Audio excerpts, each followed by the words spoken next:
The last time I played was last Friday, and I try to play at least once a week and just to see how things are going.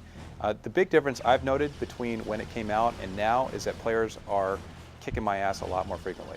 The two maps that we created for Resistance Fall of Man are Westmoreland and Camborne. These are actual places in England, and we picked them because they're very different from each other, and they're different from the other maps that already exist in Resistance Fall of Man.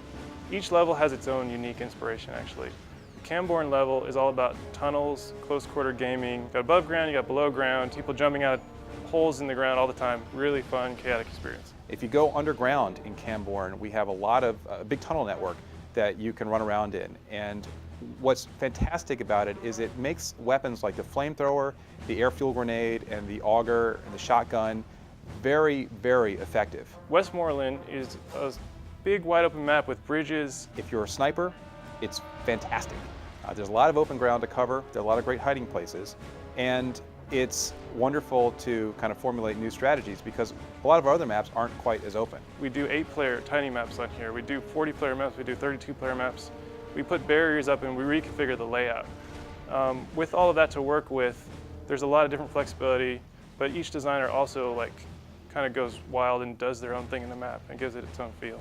If you look at most of the maps for Resistance Fall of Man, they're based in Great Britain and there isn't much Chimeran influence. These maps feature areas that were completely taken over by the Chimera, and as far as the story behind it goes, we're showing how the human forces are attacking and trying to make a difference against the Chimera who have already established a foothold in these areas.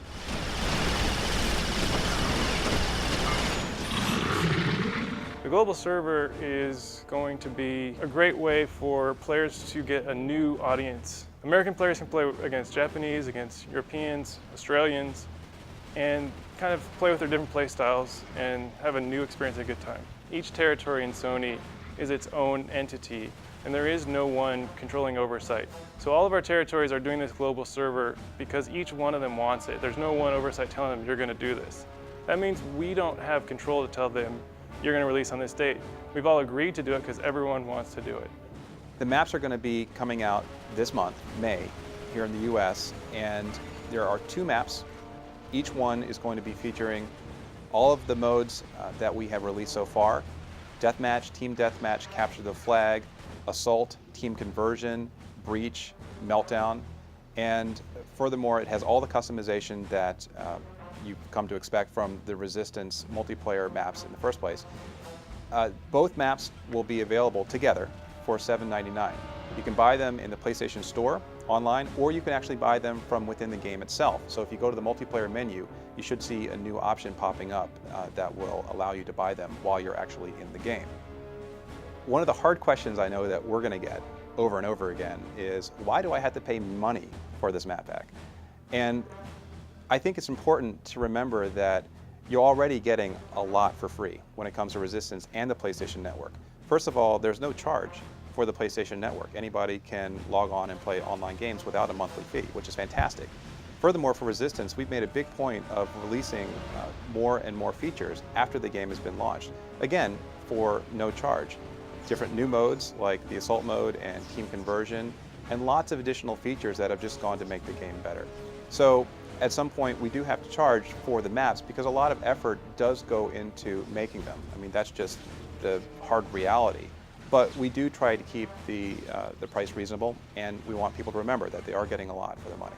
Insomniac, the online team, is playing Resistance continually. We participate in the My Resistance forums. We love this game, we love our community, and we're listening to what people say. We really want to keep giving back to them because they've been supporting us so well. We want to raise the bar on what post-game support means. One of the cool things about the team here is that we're really into playing with the fans. I mean, we're on all the time. But in particular, after every podcast that we do goes out, the Full Moon Show, we have Resistance Fridays. And a lot of the team will actually get on and play against people and listen to what they have to say. For me, it's been great because people are candid about what they like and what they don't like. And so far, I've been very happy to hear a lot of the comments. That kind of interaction helps us to tweak the game, helps us to make tuning adjustments, and helps us think about future opportunities for the franchise.